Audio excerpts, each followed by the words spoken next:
Hello everyone. आज हम इस वीडियो में 31वीं बिहार न्यायिक सेवा मुख्य परीक्षा के प्रारंभिक सामान्य विज्ञान 31st Bihar judicial service mains examinations elementary general science के पेपर को देखेंगे, डिस्कस करेंगे और समझेंगे कि इस बार जो 2021 में जुडिशरी का एग्ज़ाम हुआ था उसमें किस प्रकार से क्वेश्चन पूछे गए थे। बिकॉज़ ये बहुत ही लेटेस्ट क्वेश्चन है और ये जुलाई लास्ट में एग्ज़ाम हुआ है 2021 के। तो आप अगर इस 32nd के लिए या 33rd के लिए आप प्रिपेयर कर रहे हैं तो ये आपके लिए बहुत इम्पोर्टेंट पेपर है। अगर आपने नहीं देखा है अभी तक तो इसमें आप देख सकते हैं, समझ सकते हैं कि कैसे उसको डील कर सकते हैं, कैसे उसको बनाया जा सकता है, क्वेश्चन को कैसे अच्छे से डील करके अच्छे मार्क्स ला सकते हैं। तो आइए डिस्कस करते हैं वन बाय वन और देखते हैं कि किस प्रकार से क्वेश्चन 2021 में बिहार जुडिशियल सर्विस में पूछे गए थे। डिस्कस करने से पहले मैं एक चीज़ आप लोगों को बता दूं कि हमारे बिहार जुडिशियल सर्विस में टोटल 5 जो सब्जेक्ट होते हैं, 5 सब्जेक्ट्स जो होते हैं वो कंपलसरी होते हैं। इसमें जीके का होता है, जीएस का होता है, फिर आपको हिंदी एंड इंग्लिश जो कि क्वालिफाइंग इन नेचर होता है, फिर आपका law of evidence and procedure का होता है। तो ये जो पांचों सब्जेक्ट होते हैं ये आपके कंपलसरी पेपर होते हैं। इनके अलावा आपको 5 सब्जेक्ट्स और दिए जाते हैं जिनमें आपको 3 जो सब्जेक्ट होता है वो ऑप्शनल लेना रहता है। तो ये आपको मोटा मोटी मैंने सिलेबस समझा दिया। और उसमें जो आपका जीएस का पेपर है जो कि अभी हम लोग डिस्कस करेंगे ये 100 मार्क्स का होता है। तो इस 100 मार्क्स में आपको टोटल 5 सेक्शंस मिलेंगे, section A B C and D and E. तो उस हर एक सेक्शन में आपको 2 क्वेश्चन दिए रहते हैं, उसमें से सिर्फ और सिर्फ आपको एक क्वेश्चन ही करना रहता है। तो आइए देखते हैं कि क्या है इस 2021 के बिहार जुडिशियल सर्विस में क्या क्वेश्चन पूछे गए थे और क्या है उनका तरीका अच्छे से बनाने का। तो जैसे क्वेश्चन नंबर 1 आपका कह रहा है डिफाइन द फॉलोइंग, तो उसमें आपको मिनरल को डिफाइन करना है, फिर डिटर्जेंट्स, फिर ignition temperature, computer virus, osmosis परासरण, रेस्पायरेशन श्वसन, इंफॉर्मेशन टेक्नोलॉजी सूचना प्रौद्योगिकी, फिर है आपका हाइपरमेट्रोपिया दीर्घ दृष्टि दोष, फिर आपका इलेक्ट्रिकल रेसिस्टेंस विद्युत प्रतिरोध, फिर आपका मोबाइल फ़ोन। तो ये है आपका क्वेश्चन नंबर 1 जो कि सेक्शन 1 का पहला क्वेश्चन है और ये आपको 20 मार्क्स का है। फिर अगर क्वेश्चन नंबर 2 को हम देखें तो उसमें डिफ्रेंशिएट बिटवीन द फॉलोइंग, हमें डिफरेंस बताना है दोनों के बीच में। पहला है uses of washing soda and baking soda, इसका डिफरेंस हमें बताना है। फिर हमसे कहा गया है conductors and insulators of electricity, विद्युत के संवाहक और अवरोधक। फिर हमसे कहा गया है electric motor and electric generator, विद्युत मोटर और विद्युत जनित्र। फिर हमसे कहा गया है मिक्सचर एंड कंपाउंड्स, मिश्रण एंड यौगिक। फिर हमसे कहा गया है नेचुरल गैस एंड बायोगैस, प्राकृतिक गैस और बायोगैस। और ये जो क्वेश्चन है ये भी आपको 20 मार्क्स का ही है। तो इन जो सेक्शन 1 के 2 क्वेश्चन हैं इनमें कोई भी आप एक बना सकते हैं, ये आपको आज़ादी है, ये आपको फ्रीडम है। सेक्शन बी की तरफ अगर हम लोग चले तो उसमें क्वेश्चन नंबर 3 जो है वो कह रहा है answer the following, what is biological magnification, जैविक आवर्धन क्या है, why does distilled water not conduct electricity whereas rain water does, distilled water में विद्युत का वहन नहीं होता लेकिन बारिश के पानी में होता है, क्यों? तो ये हमें बताना है। फिर name the 2 metals which are found in nature in free state, ऐसी 2 धातुओं के नाम बताइए जो प्रकृति में स्वतंत्र अवस्था में पाई जाती हैं। फिर हमसे पूछा गया है व्हाट आर एलॉयज, मिश्र धातुएं क्या हैं। फिर हमसे कहा गया है how are oxygen and carbon dioxide transported in human beings, मनुष्यों में ऑक्सीजन तथा कार्बन डाइऑक्साइड का परिवहन कैसे होता है। फिर हमसे कहा गया है what is role of saliva in the digestion of food, भोजन के पाचन में लार की क्या भूमिका है। फिर है व्हाट आर एंटीबायोटिक्स, प्रतिजैविक क्या है, व्हाट इज़ इम्यूनाइजेशन, प्रतिरक्षण क्या है, व्हाट इज़ ब्लड प्लाज्मा, रक्त द्रव क्या है, व्हाट इज़ अ मॉलिक्यूल, अणु क्या है। ये भी आपको बता दूं कि ये क्वेश्चन भी जो है आपको ये भी 20 मार्क्स का ही है। क्वेश्चन नंबर 2 जो है 2 का जो है वो भी आपका 20 मार्क्स का ही है। क्वेश्चन नंबर थर्ड की तरफ अगर हम चलेंगे, जो कि सेक्शन बी का ही एक पार्ट है, तो उसमें आपको व्हाट इज़ बायोलॉजिकल मैग्निफिकेंस, ये तो हमने कर लिया ना शायद से, हाँ ये हमने कर लिया। हाँ फिर अगर क्वेश्चन नंबर 4 हम देखें, यस सॉरी वो मैंने गलती से बोल दिया कि आपको क्वेश्चन नंबर थर्ड भी पार्ट है। 4 जो है वो दूसरा क्वेश्चन है। तो अगर इसको हम देखें तो इसमें give reasons of the following, इसमें कहा गया है use of iodized salt is advisable. हमें रीज़न बताना है कि आयोडाइज्ड नमक का उपयोग करना उचित है। फिर हमसे कहा गया convex mirror is preferred as a rear view mirror in vehicles. वाहनों में उत्तल दर्पण को पश्च दृश्य दर्पण के रूप में वरीयता दी जाती है।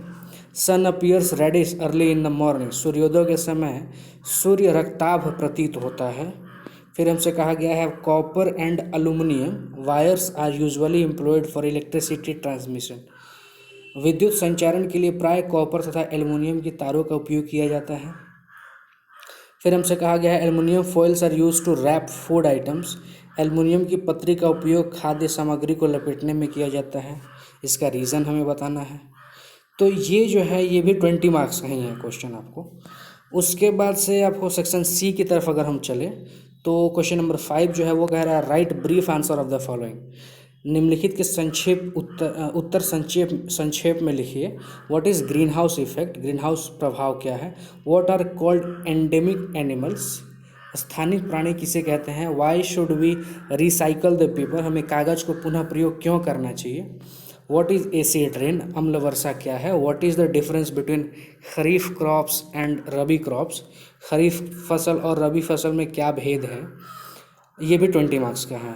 6 में अगर देखें क्वेश्चन नंबर 6 जो है वो कह रहा है फिल इन द ब्लैंक्स, रिक्त स्थानों को भरिए। Salt is obtain from sea water by process of dash, समुद्र के जल से नमक डैश प्रक्रिया द्वारा प्राप्त किया जाता है। फिर हमसे कहा गया है कि 1 nanometre is equal to how many centimetre. 1 nanometre is equal to 1 nanometre जो होता है वो कितने सेंटीमीटर के बराबर होता है। फिर हमसे कहा गया है the thin wire that gives off light is called the dash of the bulb, प्रकाश उत्सर्जित करने वाले पतले तार को बल्ब का डैश कहते हैं। फिर हमसे कहा गया है blue green algae fix dash directly from air and enhance fertility of the soil, नीले हरे शैवाल वायु से डैश का स्थिरीकरण करते हैं जिससे मिट्टी की उर्वरता में वृद्धि होती है। फिर while watching the night sky we notice various patterns form by different groups of stars and these are known as dash, रात के आकाश को देखते हुए हम विभिन्न समूहों के सितारों द्वारा गठित विभिन्न पैटर्न को देखते हैं, इन्हें डैश के रूप में जाना जाता है। फिर हमसे कहा गया है कि dash is done to get honey and wax, dash शहद और मोम प्राप्त करने के लिए किया जाता है। कोविड-19 is a short form of dash, कोविड-19 डैश का एक संक्षिप्त रूप है।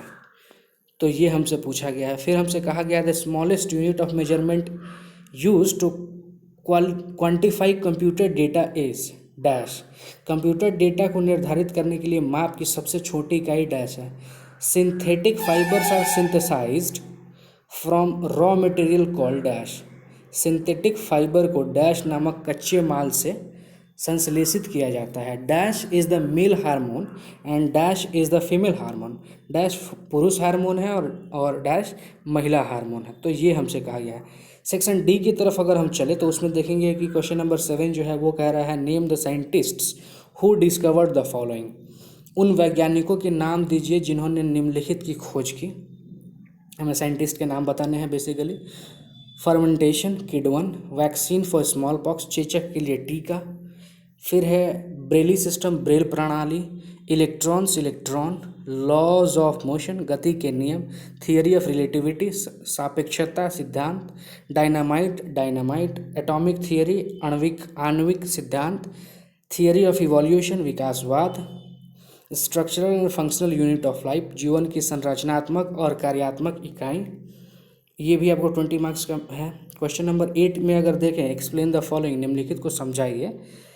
इसमें कहा गया है the temperature of the substance does not change after the melting point is reached. पिघलन बिंदु तक पहुंचने के बाद द्रव्य का तापमान नहीं बदलता। इसे हमें बताना है, एक्सप्लेन करना है। Coils of electric toasters are made of an alloy rather than pure metals.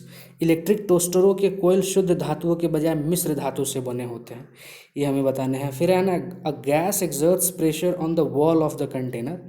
Gas पात्र की दीवारों पर दबाव डालती है। फिर earth is called blue planet. पृथ्वी को नीला ग्रह कहा जाता है। O blood type is universal donor. O रक्त प्रकार का सार्वभौमिक दाता है, ये हमें बताना है। फिर जो सेक्शन ई है, जो कि लास्ट सेक्शन है आपका, वो कह रहा है वाई डू डज, क्यों। तो इसमें अगर हम देखें, we see water droplets on outer surface of a glass containing ice cold water. हम बर्फ़ के ठंडे पानी वाले ग्लास की बाह्य सतह पर पानी के बूंदे देखते हैं, क्यों, ऐसा क्यों होता है, ये हमें बताना है। वी नीड वाटर, हमें पानी की आवश्यकता क्यों होती है, ये हमें बताना है। An iron nail sink when placed on the surface of water.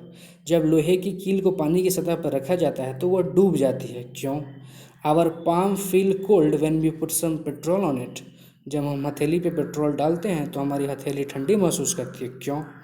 फिर है we see only one side of the moon always. हम हमेशा चंद्र की एक सतह देखते हैं, क्यों। उसके बाद आपका क्वेश्चन नंबर 10 जो कि सबसे लास्ट है, व्हाट हैपन्स व्हेन, क्या होता है जब salt is dissolve in water. पानी में नमक घोलते हैं तब क्या होता है। Fossil fuel like coal is burned, कोयले जैसे जीवाश्म ईंधन को जलाते हैं तब क्या होता है। Ribbon of magnesium is burned, magnesium के रिबन को जलाते हैं तब क्या होता है। Hot water is added to a plastic bottle, plastic की बॉटल में गर्म पानी डालते हैं तब क्या होता है। Acid is added to base, अम्ल को क्षार में मिलाया जाता है तब क्या होता है। तो ये अगर आप सबने देखा होगा तो ये हमारे 31वीं बिहार न्यायिक सेवा 31st जुडिशियल सर्विस जो कि जुलाई 2021 में कंडक्ट कराया गया था, उसका जीएस का पेपर है, मेंस का। और ये बहुत इंपॉर्टेंट पेपर है दोस्तों। इसको आप जैसे कि सब जानते हैं, इसको तो अगर आप थोड़े से अच्छे से कर लेंगे तो इसमें अच्छे मार्क्स आप ला सकते हैं। और जैसे मैंने बताया कि ये कंपलसरी पेपर है, तो जीके और जीएस को तो आपको बिल्कुल अच्छे से करना ही करना है। लॉ के पेपर को चूँकि सब अच्छे से करते हैं तो उसमें थोड़ा सा 19-20 हो सकता है कि आपको 2-4 मार्क्स इधर उधर हो जाए, उससे ज़्यादा कुछ फ़र्क पड़ता नहीं है उसमें। बट ये जो है आपका डिसाइडिंग फैक्टर हो जाता है, ये बहुत बड़ा रोल प्ले करता है। अगर आप जीएस में अच्छा कर जाते हैं, जीके में अच्छा कर जाते हैं, तो ये आपको मेरिट लिस्ट में पहुंचा सकता है, मेरिट से बाहर कर सकता है और आपको अच्छे रैंक के साथ जज बनने में मदद कर सकता है। तो मेरी आप सभी को यही एडवाइस रहेगी कि प्लीज़ आप इसको अच्छे से करिए। और अगर ये आपको वीडियो अच्छी लगी हो तो please do like, subscribe and share the video. Hit the bell icon so that you can get the notifications of upcoming videos easily. और मिलते हैं अगले वीडियो में, तब तक अपना ध्यान रखिए। Thank you for watching the video till the last.